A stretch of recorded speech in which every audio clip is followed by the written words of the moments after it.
The Lantern Man. I grew up in a remote farmhouse in rural Pennsylvania, where the nights are pitch black and the silence gets under your skin. Our house sat at the edge of a forest, dense, ancient, and unnervingly quiet at night. One night, when I was 16, I couldn't sleep. It was nearly 2:30 a.m. when I saw it. A soft, flickering yellow light near the tree line. My first thought was that it was a flashlight, but something was off. The way it swayed, rhythmic, almost too perfect, reminded me of an old lantern.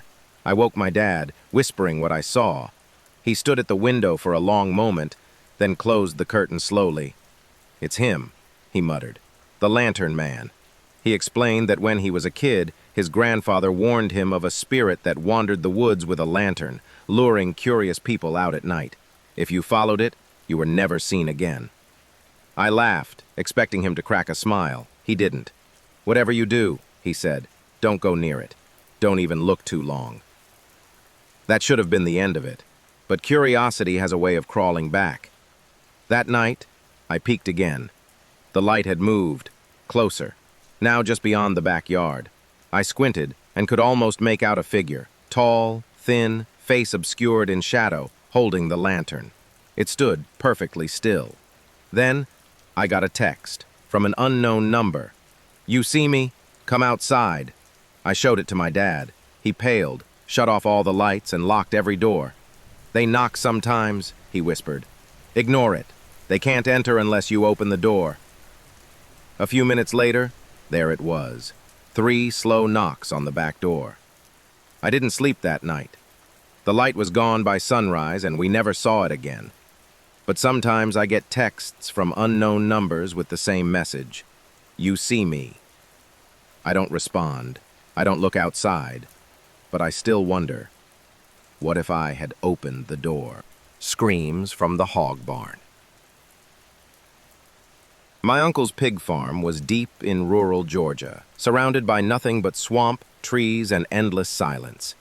When I was 19, I spent a summer there working and saving money for college. The days were brutal, hot, muddy, and exhausting, but the nights were worse. The pig barn was massive, over 100 pigs, all packed into long, dimly lit pens. The first time I heard the screams, I was alone in the guest room at around 3 a.m. They weren't the usual pig squeals. These were long, shrill wails, almost human but distorted, like someone screaming through water. I woke my uncle, concerned. He barely blinked. "They scream sometimes," he mumbled. "Don't go checking at night. Let 'em be." I didn't press it, but the screams returned, every single night, always at 3 a.m. One night I couldn't take it. I grabbed a flashlight and crept to the barn. As I approached, the pigs fell eerily silent. Inside, they were all huddled in the far corner, terrified, staring at the same spot, the back wall of the barn. That's when I noticed the hole, freshly torn through the boards.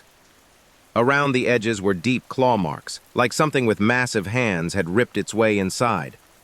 Then my light flickered, just for a second.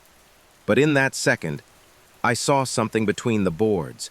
A face, gray, elongated, eyes completely black, a mouth stretched open far too wide, filled with rows of small, needled teeth. It didn't move, just stared at me. I ran back to the house, heart pounding. The next morning, I returned with my uncle. The hole was patched up, new wood nailed down. When I asked, he said nothing. Just looked me in the eye and said, "Now you understand. You let them feed, and they leave us alone." I didn't ask again. The gloves. My grandparents owned a lonely ranch in the countryside of Montana, surrounded by rolling fields and dense pine forests. It was a quiet, isolated place, and during winter it turned into a frozen wasteland. One morning, after a fresh snow, I went out to check the shed and noticed something odd. A pair of gloves sticking out of the snow behind it. They were old, leather, cracked, stitched with bright red thread along the wrists. I brought them inside. My grandma froze the second she saw them, her face drained of color. "You need to put those back," she said. "Now." I asked why. She shook her head and whispered, "They don't belong to anyone living." That night, I dreamt of a man standing at the foot of my bed. His clothes were shredded, and his hands twitched violently. He stared at me with lifeless eyes, and the gloves were on his hands. When I woke up, the gloves were on my nightstand. I was certain I had left them in the shed. The following night, I heard scratching at the back door, then tapping on my window. I peeked through the blinds. No one was there, but the gloves were now on the porch. Upright, fingers curled. I begged my grandparents for answers. My grandfather finally told me the story. Those gloves belonged to a drifter who froze to death out here years ago. Locals found him in the woods, hands black from frostbite. Legend says he wanders, trying to take back his warmth, starting with the ones who touch his gloves. We burned them the next morning. But every now and then, when the wind blows just right, I swear I feel cold hands grip mine in my sleep.